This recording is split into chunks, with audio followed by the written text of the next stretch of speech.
चलो ये क्वेश्चन देखते हैं। An open rectangular vessel when full of petrol takes 20√2 minutes to be emptied through an orifice in its bottom. How much time will it take to be emptied when half filled with petrol? Neglect evaporation. ठीक है, तो ये आपका एक rectangular vessel है और इसके नीचे ऐसा एक ओरिफिस है जहां से पेट्रोल निकल रहा है, और पेट्रोल ये एच तक भरा हुआ है, तो 20√2 मिनट्स लेता है। तो हाफ भरा होगा तो कितना होगा? तो अलग अलग एच पे डिपेंड करता है। ये जो यहाँ की जो वेलोसिटी है वो √2 GH होती है ना। तो जब एच हाइट रहेगी तब इस स्पीड से पानी निकलेगा। जब हाइट कम हो जाएगी, राइट, मान लो एक्स हाइट है तो x√2GX के हिसाब से निकलेगा, राइट। तो अलग अलग हाइट लेवल पे अलग अलग वेलोसिटी से पानी निकलेगा। तो एक वेरिएबल रेट से पानी निकल रहा है, तो हम ऐसा डायरेक्ट नहीं बोल सकते, हमको इंटीग्रेशन से करना पड़ेगा ये। तो इंटीग्रेशन से कैसे करेंगे? मान लो आपका ये एक छोटा सा लेवल लिया मैंने dx, और ये है आपका x की दूरी पे। इसको कितना टाइम लगता है ये निकालते हैं और उसको इंटीग्रेट करते हैं पूरा हाइट के लिए 0 to h, राइट। सिमिलरली फिर h/2 के लिए करेंगे और उनका देखेंगे कितना रिलेटेड है। अगर इसके लिए कितना 20√2, तो हाफ के लिए कितना, ठीक है। तो इसके लिए कितना निकालेंगे?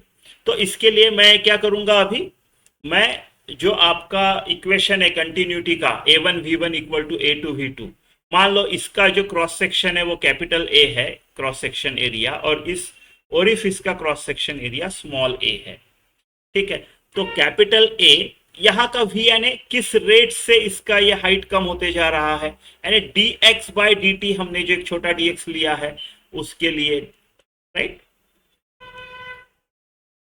Is equal to a into v यानी √2GX, राइट। x हाइट है अपनी यहाँ पे और ओरिफिस से, तो √2GX ऐसा होगा, राइट। यानी मैं ऐसा लिख सकता हूं इसको, dt इस तरफ dt लेके गया, राइट, dt इस तरफ लेके गया, a/a √2g, और ये √x भी नीचे ही है, तो dx/√x, राइट। इसको ऐसे रीअरेंज कर सकता हूं मैं, कोई प्रॉब्लम नहीं है, ठीक है। फिर टोटल टाइम h हाइट के लिए 0 से h पूरा के लिए टाइम t लग गया ऐसा। तो इसको अगर सॉल्व करूंगा तो t इज इक्वल टू ये ऐसा का ऐसा a/a√2g, राइट, √x 1/x यानी x⁻², इसका इंटीग्रेशन होगा ये, और ये हाफ इधर का इधर, यानी 2 √x आएगा, है ना। और लिमिट लगाएंगे तो 0 का 0 हो जाएगा, x का h, तो 2 इंटू √x, तो 2 इंटू √h, h को अगर लिमिट लगाएंगे तो h के लिए इतना टाइम लगाएगा। अगर मैं सेम टू सेम इंटीग्रेशन फिर से सॉल्व करूं और इस बार h/2 करूं, राइट, h/2 करूं, th के लिए इतना लगा, अगर h/2 के लिए सेम टू सेम, बाकी सब सेम आएगा, एंड में सब्सटीट्यूशन करते वक्त h/2 आएगा, तो ये फिर मेरा कितना आएगा, √h/2 सेम a/√2g, है ना।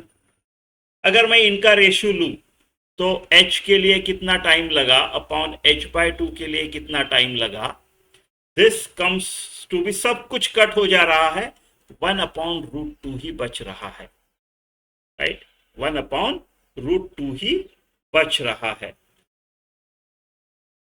1/1/√2, सॉरी, यानी ऊपर ले जाते हैं तो ये √2 बच रहा है यहाँ पे। देखो इसको, ये डिनोमिनेटर में नीचे है ना, यानी इधर है, यानी ऊपर जाएगा ऐसा। तो ये जो है ये मेरा 20√2 मिनट्स है, और ये th/2 के लिए कितना लगा, √2 काट लो, तो मेरा h/2 के लिए जो टाइम लगेगा that is nothing but 20 minutes. आपका ऑप्शन 3।